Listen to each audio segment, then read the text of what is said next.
So nagpunta kami dito sa 6th Street sa Manalo K9 office. Actually ito yung original office bago yung nasa 10th Street para tignan si Parker.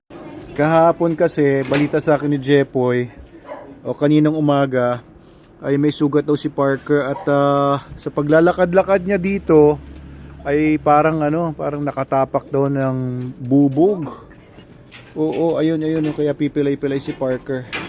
Tingnan lang natin siya. No, stay inside, Parker. Diyan ka lang muna ngayon at may pilay ka. Hindi ka muna pwedeng bumaba, ha? Tingin lang paa mo. Sakit pa? Ayun, oh. Ayun. Tusok. Oo, dulo lang. Okay lang. Hindi masyado malaki. Binetaday na daw to kanina ni Jepoy. Ayan. Oo. Tapang naman to si Parker, no? Hindi naman to dugi, hindi naman yung sasaktan basta-basta. Maganda sa mga pitbull, mataas ang pain tolerance nila, pero just the same, hindi dapat ma-infect kasi itong nasa paa niya.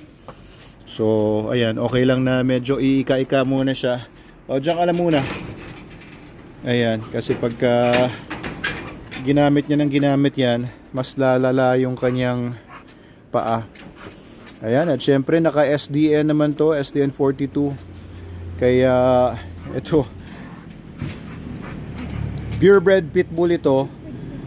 Fighting line yung tatay or performance line, yung nanay naman ay show line. Pero mukha siyang bully. Kalapad, di ba? Pakita ko lang sa inyo gaano kalapad yung katawan nito. Ayan, oh. Lapad. So, sabi ko kay Jepoy, baka kailangan bawasan na rin yung SDN niya. Sobrang taba, lapad. Hindi mataba, kundi, well, mataba. Mataba na rin. Hindi lang siya maskulado, pero mataba. Yan lang, may sugat lang siya ngayon. Ito dapat palitan na rin yung plastic matting niya. Baka ano rin ito, ma-damage nito. Kay Jepoy. Oo, yan si Kuya Rodel. Pakisabi na lang na palitan yung plastic matting kasi baka makasugat ito. Yan ako po. Okay. Palitan na lang po yung nandun. Parker! Pwede ba siya? Yan lang. Diyan muna siya. Huwag muna natin siyang papalabasin. Ayan, pagaling ka muna, Parker. Buti mababaw lang. Kasi sabi ni Jepoy kanina nabubog daw. Buti hindi naman malalim. Mababaw lang. Bago lang pa naman siya nakalabas. Oo. Ha? Bago lang po nakalabas. Kanina? Nung nakaraan, nabubog pa. Oo. Bihira po makalabas din. Ang bira ilakad. Opo. Dito lang siya sa loob. Dito lang po sa loob. Oo, dito lang pinapalaya lang siya dito. Malaki naman ang area niya dito eh. Brad Jepoy ng po din ang gusto dito kasi yung mga sasakyan po. Oo. Niya. So hindi rin pinapakawalan dito madalas? Pinapakawalan po dito lang. Oo, pero dito lang. Binabantayan po. Nabantayan. Kasi yung mga sasakyan nga po pag dinadamba niya eh. Oo. And ito, repair ang aming ang stickers ng sasakyan. Ayan, ganda ng design, oh. Uy, yun, oh. Tapos yung bagong logo ng Manalo K9. So ito ngayon ang bagong stickers ng Travis or Wrap. Stickers to? Oo. Tingnan ako.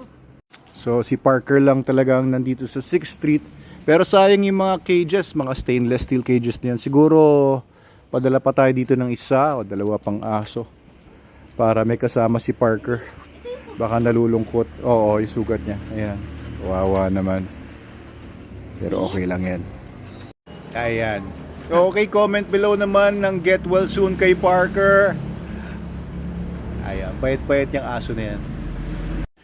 Dito meron tayong mini warehouse dahil nagpapack tayo dito ng mga binibili sa Shopee at Lazada pero nakalock.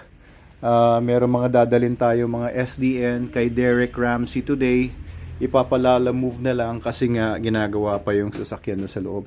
So, ito yung dadalhin kay Derek Ramsey, no? Ito po si... Yan, oo, 5. Ayan, so ito yung kay Derek. Derek, paparating na dyan ang SDN para sa mga doggies mo. Oh, alam mo ba, walang gustong ibang dog food si Derek Ramsey. Ito lang SDN eh. Oh, endorser natin yan si Sir Derek Ramsey, pero walang bayad. Oo, ganun ka siyang kabait and ganun siyang ka-solid talaga sa SDN. Hindi dahil sa binabayaran lang si Sir Derek, kundi talagang gusto niya itong produkto natin. Oh, di ba no? Ano masasabi mo doon? Walang bayad. Pero mo Derek Ramsey, ano yan, pagka nag-endorse yan, million ang kontrata niyan. Pero sa atin, ano lang. Sabi ko siya nagtitiwala sa dog food. Oo, binibigyan ko lang ng free. Kasi actually, bumibili siya. Eh sabi ni Mrs., huwag mo nang pabayarin kasi kapal ng mukha mo, sisingilin mo pa. Ini-endorse ka na nga at bilib na bilib. Ito nga pala, meron pa tayo ditong Superdog Nutrition SDN 21. Ito ay wala tayo nito sa bahay kasi hindi ko ginagamit. Pero kung economy ang hanap ninyo, kung kailangan nyo ng murang dog food pero hindi basura, sabi ko nga pangmasa pero hindi basura, etong SDN 21 po ang pinakamaganda. Pansinin nyo dito sa ingredients list. Number 1 is beef meal. Number 2 is tuna meal. Tapos yan, may konting broken rice and whole grain cereals. So, hindi soya ang ano nito, ang base ng walang soya ito. Kasi yung iba nilalagyan nila ng soya para tumaas yung protein.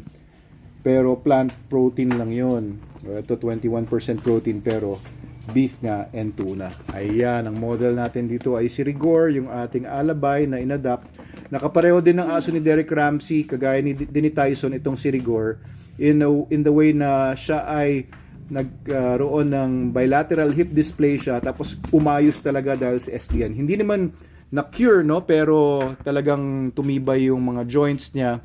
Ano pat nakakalakad na yan si Rigor.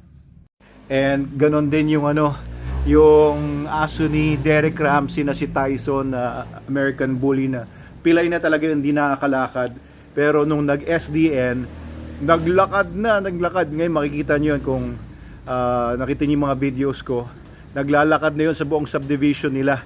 Dati talaga dinadrag na lang niya yung legs niya. Kaya bilib na bilib si Sir Derek Ramsey sa SDN. Okay, iwan na natin si Parker. Okay na siguro yan. Ano, uwi na tayo. Tara na. Makdo pa tayo. McDo. Pwede? Hindi na. Hindi. Kain ka real food sa bahay. 'Di ba? Kung yung mga aso may SDN sila, the best nutrition, ikaw dapat kumakain ka ng real food sa bahay tayo kakain. Ha? Ang tuna, hindi rin pwedeng tuna. Puro ka tuna. Mahilig kasi ito sa mga tuna ng mga dilata. Huwag ganun. SDN doon, may tuna. Eh, di tuna. Ganun ba? Pati SDN may tuna. Yun din ang gusto mo. Tara na.